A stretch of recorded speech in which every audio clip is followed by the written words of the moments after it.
Peeing with an erection. I had to pee last night, huge boner. I tried using the toilet and said fuck it and just pissed in the shower.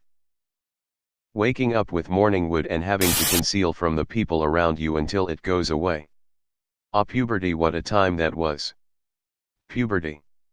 Hell, I'm 35 and still wake up with wood. But I don't have to conceal nothing, my wife just laughs at me. Random boners. That they are intrinsically unnecessary and expendable. Men have to prove themselves to have worth, which basically means to prove themselves worthy of being with a woman. Women passing as desirable have to be much more selective about their partners.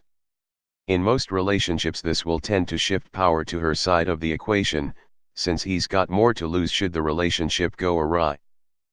Oh, and when you need to use a public bathroom, like at a pub, and it's not just a piss. But some public toilets are almost like they're made to ruin your life by being just slightly smaller than average. You sit down and tuck your cock down, but then let go and feel your bellend press firmly against the cold porcelain of the toilet rim. Yes, the toilet rim, of a pub toilet. The bowl already looks like a biohazard, and you can only imagine the state of the rim, and your bellend just gave it a hug. The first thing I always imagine is the way you mop up the last bit of beef casserole up with bread, only it's my body, and my life is ruined.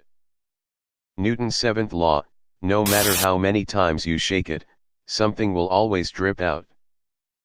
That feeling when your wife/fiancé/GF says I'm hungry. And you ask them what would you like? And they say food. Sometimes in the morning we will pee in two completely different directions and not know what to do. That women are disbelieving if a man tells them he is not thinking about anything, or he's fine, because women project their own completely different thought processes onto us. Maybe your mind is always jumping between thoughts and feelings without a break, but if I'm sitting there and say nothing when you ask me what I'm thinking about, that's what I mean. I don't mean I'm thinking about something serious. I don't mean I'm thinking about something I want to keep secret from you. I don't even mean I'm thinking about the TV show I was watching last night. I literally mean I'm sitting there chilling, not thinking about anything in particular.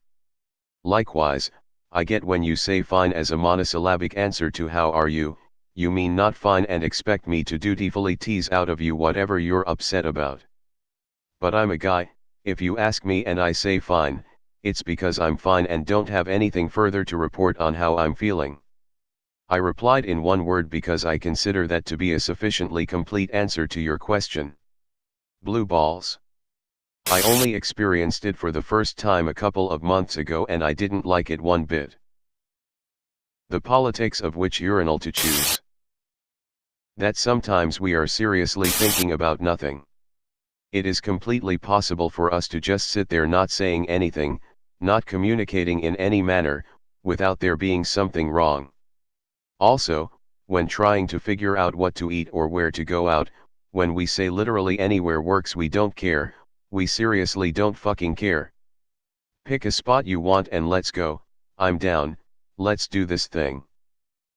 Sometimes we just want to be alone, and do nothing. We're not mad, not sad either, we don't need comforting. We just need to be alone for a while. When it's a really hot summer day, and you've been working outside, but you need to use the toilet. So you go inside, find your magazine and sit on the toilet just to have your balls dip into the water. When one of your balls is stuck to your thigh while you are walking, so you have to take an extra large step to the side to unstuck it.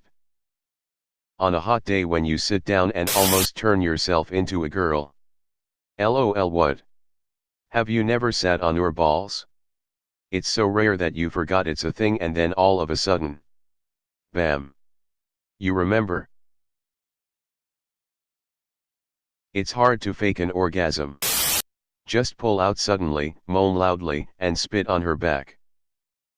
Putting our hands all up in our balls to loosen our boxers after physical activity. Ah yes, the pocket dance. Pissing everywhere but in the toilet because even after 27 years of practice, you just don't know what kind of stream you're going to get. Sometimes if you're lucky you get the 2-stream upgrade, which is handy for defeating the boss.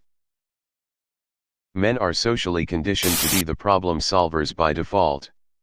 We're expected to be the decision makers, the action takers, and the responsibility havers in any given situation. If there's a problem that needs solving, society says that a man's manliness is dependent on solving it. It's absolutely exhausting being the doer all the time, and it can wreak havoc on a man's sense of self-worth knowing that if he fucks up once, he feels like a failure as a man. I'm not saying I agree with any of this, but that's the way society is. I'm also not saying that women don't have their own set of expectations, they do, and their problems are just as valid as ours. But it is a different set of problems. A. Getting hair in all the wrong places. B. Losing hair in all the wrong places. I can't cry. I know it's not illegal, but it's just not something accepted in society for boys. Most girls affirm, or pretend, they have no problem with a man crying, but what they imagine is a manly subdued cry with a single tear you shed when your brother-in-arm has died in Vietnam.